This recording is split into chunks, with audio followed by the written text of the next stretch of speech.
Mike Burlak here to entertain you with the help of Dr. Steve Turley. Actually, the whole point of this video is to talk about, I ordered a couple of books from him recently, and so I wanted to, and I am a advocate viewer of his his video content. He's a professor, conservative gentleman, has a YouTube channel, and I wanted to talk a little bit about that because I ordered three books. Two I received. One is on its way, and I just wanted to make a video talking about that. I guess I'll start out on why I was drawn to Dr. Steve's content slowly but surely, in the beginning. Unless my outlook of a situation, the world around me, was in tune with theirs, I couldn't really express my opinion with specific friends, family, co-workers, without being made to think I was stupid, evil, or any other, etc., etc. So I discovered Dr. Steve Turley's channel, Your Patriotic Professor, as he calls himself. He started his channel, I believe, around the time Trump came down the escalator to announce his candidacy for president the first time around. I didn't really start watching Dr. Steve Turley's channel till roughly 2016-17, about give or take a year after Trump had already become president the first time around. As I already stated on this channel, I was very much in the dark politically about my corrupt government, so I voted for Hillary. Yeah. But so slowly but surely, as a matter of fact, early on, I do recall I was actually watching and jogging, as anybody who watches my content realizes or knows that in the past I have made videos while I jogged, and I was actually watching him and watching one of his stuff and jogging and inadvertently making a video while this whole January 6th insurrection was going down. Like that, I had actually taken the day off work because I knew something was going to happen that day. And I remember I was tuning in to Dr. Steve Turley, and he was I think he was still wearing a sweater. Now he wears a suit whenever he's making a video, unless he's on vacation or something with his family, which he'll still make a video, or he'll go for a walk or a hike or whatever.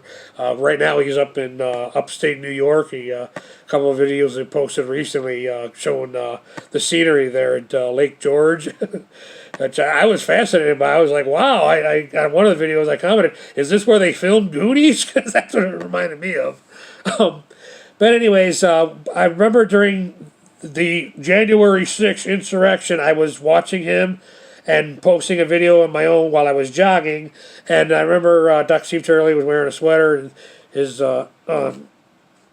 one comment he made, he's just reading off, news bites that he's getting, as he's saying. He's like reading it, and he's like reading it to me or to us, the audience, on his channel, saying, "Oh, geez, blood on the concrete." And on that video, which I made, you might recall, that's what the video where I made the comment: "If this is the last of the nine for our country, I hope somebody slits Nancy Pelosi's throat." At the time, I was still coming to terms myself and learning about my corrupt government. But Dr. Steve Turley originally started in academia as a professor, and he said, he's stated on his channel before, he told his students at the time, Trump is going to win this in 2016, the first time around. And all the students were like, oh, no way, Professor Turley, no way. But anyways, so he wrote a couple of books, and I received two of them that I ordered from Amazon Prime. They don't mess around. Out of the three, I already got two. And one of them actually is a recommendation called The Abolish of Sanity, which is actually, I guess professors and writers can recommend books from other writers. And this particular one is from C.S. Lewis, The Abolition of Sanity. C.S. Lewis on the Consequences of Modernism. Or maybe he was just because there's a lot of biblical references in here, and this might have been a short book. By the way, I was actually sold by the cover, and knowing what I know about Dr. Steve Turley, because I do watch his channel, his wife is from Japan. Now, here in the States, a lot of people like the movie RoboCop, myself included. I'm probably a bigger fan, as you can tell on the shelf in back of me. I'm probably a bigger fan than most Americans. I have all the miniseries and the 4-part miniseries that came out years after that.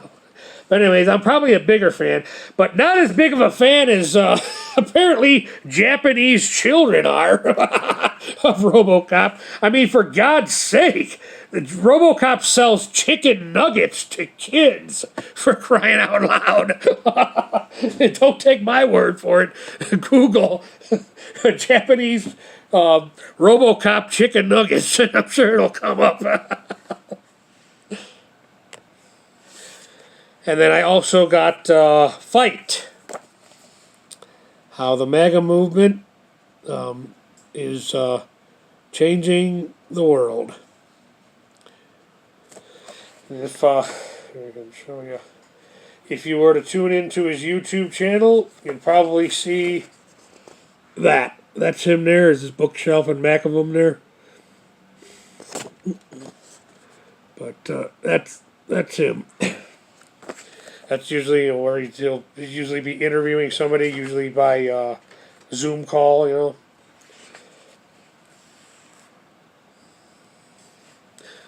So I've been watching his content for quite a while now. He is names Rush Limbaugh as one of his heroes growing up when he was younger.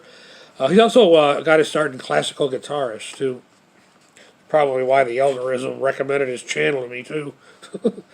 But I didn't really know much about Rush Limbaugh until maybe 5 years ago. The only thing I can tell you about, as far as what I knew of Rush Limbaugh growing up, is in the 90s, my mom just said she thought he was just loud and obnoxious, and so I didn't really, I think I might have tuned into one of his shows once, just because I was curious, naturally, when I first started living with my mom when I was like 13. I didn't even know the man was deaf, and my mom didn't either. But apparently he talked about anti-liberal stuff back before it was fashionable, for lack of a better term. In the time I've been watching Dr. Steve's channel, like I said, since 2016-17, about there, he's met Trump at, I think it was at some dinner outing or something, after, I believe, if I remember correctly, it was after 2020, after the 2020 election, sometime in there, between then and now that Trump is president again. He also has met Roseanne Barr. He made a video about that, and apparently she's a fan. She watches his stuff as well. In the time I've been watching him, he's gone literally from thousands of subscribers to millions of subscribers. A fact that I should be happy about, and I am. There's more and more people watching and getting, waking up to what's happening. But I'm also mildly annoyed because now I got to deal with ads on his content. I mean, every 5-10 minutes. If you walked in, most of his videos are about 10-15 minutes long, usually about two to three a day.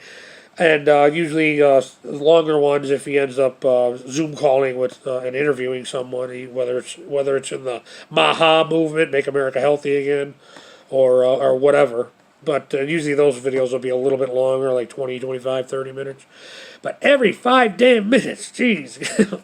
Anyways, I'm still waiting for the third and final book I ordered to come, called America Awaken, The Fall of Globalism, and the Rise of back to Faith, Family, and Freedom, and Tradition. And I ordered it over the holiday weekend, and was assured that I'll be getting it, they said sometime in August, so Apparently, I just found out this week, it actually sold out on Amazon. His new book, America Awakened, sold out. So, about what I said earlier about my mom saying that Rush Limbaugh, she just, to her, he just came off as loud and obnoxious. You got to understand, we did grow up, like many people in the 90s, in a very liberal household, so, with very liberal leaning political ideologies. But thank you, God, that's all coming to an end. Like I said on those series of video shorts I made today, these Democratic leaders, they talk about democracy like they personally own it. It's our democracy. It's not your democracy. You deplorable. You Trump supporter. It's our democracy. I am convinced they think like this.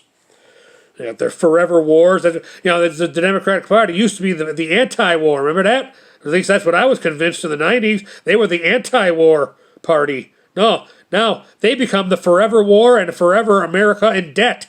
Because that's what benefits the elitist powers that be. Like I said on that other video show, if you ever wonder why bank interest amounts suck, if you ever wonder why you can't make money by simply saving money anymore, like my understanding you could back when I was a baby, you could make money by simply saving money. Not anymore.